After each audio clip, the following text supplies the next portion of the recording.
이 가해자에 대해서 좀 개인적으로 고소를 하고 싶었던 입장이었거든요. 이런 해시태그 운동이 있고 우리도 글을 써보면 사람들이 좀 읽어줄 것 같다 라는 얘기를 듣고 이제 저도 글을 쓰게 됐습니다. 그 당시 황해문화가 2017년 겨울호에 젠더 특집을 한다고 하면서 페미니즘에 관한 시를 써달라는 청탁을 받았어요. 그래서 맨 처음 떠오는 게 이제 그 괴물이었지. 뭐 지금 말할 수 있지만 고은태. 일단 저희는 원래 글을 쓰던 사람들이긴 했으니까 그냥 각자 피해에 대해서 편하게 써보자라고 했었고 같이 보고 이제 편집해서 트위터에 올리게 됐죠. 너무 두근거리는 거예요. 이게 생각보다 반응이 정말 즉각적으로 오잖아요. SNS니까. 쓸 땐 겁을 안 먹었는데 쓴 다음에 겁을 먹었어요. 그 EN을 N으로 고칠까 말까. 보내고 나서도 그들이 실어주지 않은 채로 내가 확신이 안 서서 만일에 그들이 실어주지 않으면 내가 페이스북에 발표할 거라 생각했어요. 실어주기로 했다. 그렇지만 이게 문제가 될 거다. 그래서 최영미 시인은 마음의 준비를 하시라고. 글이 생각보다 큰 반응을 얻게 되면서 좀 형사 고소에 대한 것도 생각을 해보게 됐어요. 사실 다른 친구들은 이렇게까지는 생각은 없었거든요. 어떻게 이 가해자에게 더 내가 원하는, 내가 바라는 피해 구제는 무엇인가 생각했을 때 저 일단 사회적으로도 좀 더 인정받을 수 있는 게 형사 고발이라고 생각을 해서 고소까지 하게 되었습니다.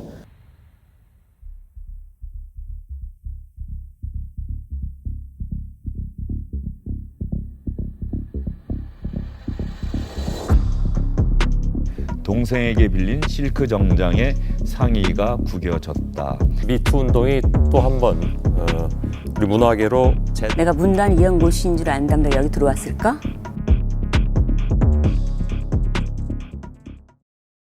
뭔가 고은태 씨가 대법원 산 걸 포기했잖아요. 나는 완벽한 승리를 했거든요. 재판 증거 채집하는 너무나 힘들었던, 지금 생각하면 정말 아주 힘겨웠던 싸움이었어요. 그 1년간이. 막상 만나보고 이렇게 진술을 하는데 물론 좀 물론 좀 무섭고 긴장된 점도 분명 있긴 했었지만 내가 그때와는 다르다?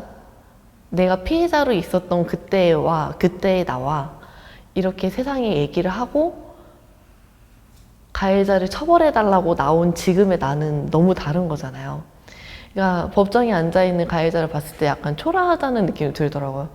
한 명이라도, 이 문단에서 한 명이라도 최영미가 거짓말을 한 게 아니다라는 말, 그러니까 나를 지지하는 사람이 한 사람이라도 있다면 나는 성공한 거라고 생각했어요. 그럼 나는 끝까지 싸울 수 있다고 생각했어요. 그런데 다행히 한 명이 아니라 서너 명이었어요. 나중에 도와주신 분들이 있어요. 이미 그런 미투를 받아들일 분위기가 한국에 이미 조성되어 있었던 거라고 생각을 해요. 용감한 여고생들의 그 고발로 인하여 이미 이제 1년 전부터 그런 분위기가, 토대가 조성되어 있었던 거예요. 저 개인적으로는 일단 후련하죠. 저는 하고 싶은 얘기를 세상에 꺼냈고 그걸로 일단 형사처벌이라는 결과물을 얻어내서 일단 개인적으로 좀 후련한 마음이 큰 것 같아요.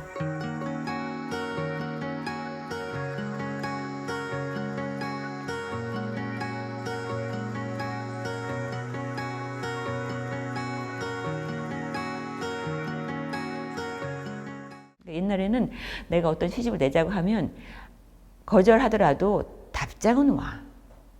답은 와. 보낸다. 근데 아예 답이 없는 거야. 내가 알았어요. 내가 앞으로 어떻게 살아야 되는지 문단에서 내가 완전히 끝났다는 걸 알았어 그때. 내가 꿈도 꾸지 말아야 되겠구나. 내가 그 메이저 문단의 소위 그 메이저 출판사에서 책 내는 거는. 내가 이 지경인데 그럼 다른 고발자도 너무나 힘들 거라고요. 일단 저는 그때 이후로 글을 더 이상 쓰지 않고 그냥 지금 평범하게 회사 생활하고 있거든요. 이런 문화 안에 제가 속해 있다는 것 자체가 그 당시 저에겐 약간 견딜 수 없었던 거예요. 그래서 문단의 성폭력에 대해서 엄청 이슈가 많았잖아요. 정말 최홍미 시인님처럼 나서서 얘기해 주시는 분도 생기고 실제로 분위기도 조금 바뀌었다고 듣긴 했어요. 친구들한테. 다행이구나 라는 생각은 들었던 것 같아요. 내가 떠나올 때와는 다른 곳이 이제 되고 있구나. 근본적으로는 그런 성추행, 성희롱, 성폭행으로 기쁨을 느끼는 남자들이 줄어들어야 돼요. 성폭력 가해자를 만드는 양산하는 문화를 없애야 돼. 거기에 초점이 맞춰줘야 돼요. 모든 게. 이미 벌어진 일을 없던 일을 할 수는 없지. 피해자한텐 이게 확실히 끝나지 않는 거잖아요. 그 사람이 한 행동이라던가 그런 의미를 공동체가 좀 계속 갖고 있어야 되지 않나.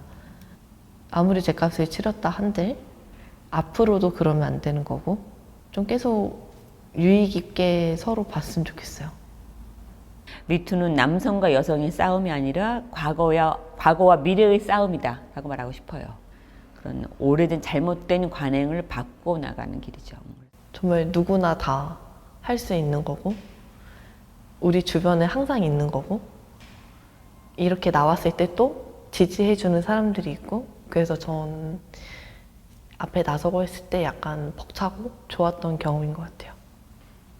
그러니까 지금 회사에서도 문제가 아예 없는 건 아니죠. 누군가는 분명히 성희롱을 하고 누군가는 안 좋은 얘기를 하고 그거에 대해서 그냥 넘어가는 게 아니라 그런 발언은 위험하지 않아요? 라던가 이런 발언은 안 하셨으면 좋겠는데? 라던가 슬쩍 말을 해볼 수 있는 그런 정도의 자유?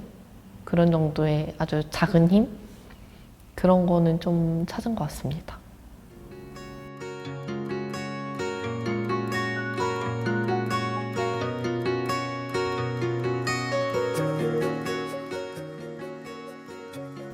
전 진짜 어디에나 있을 수 있는 존재고 누군가는 항상 저 같은 고민을 하고 또 저 같은 용기를 낼 수도 있으니까 서로 좀 주의 깊게 계속 연대해 있으면 좋겠다. 이 생각을 했습니다. 준비하면서.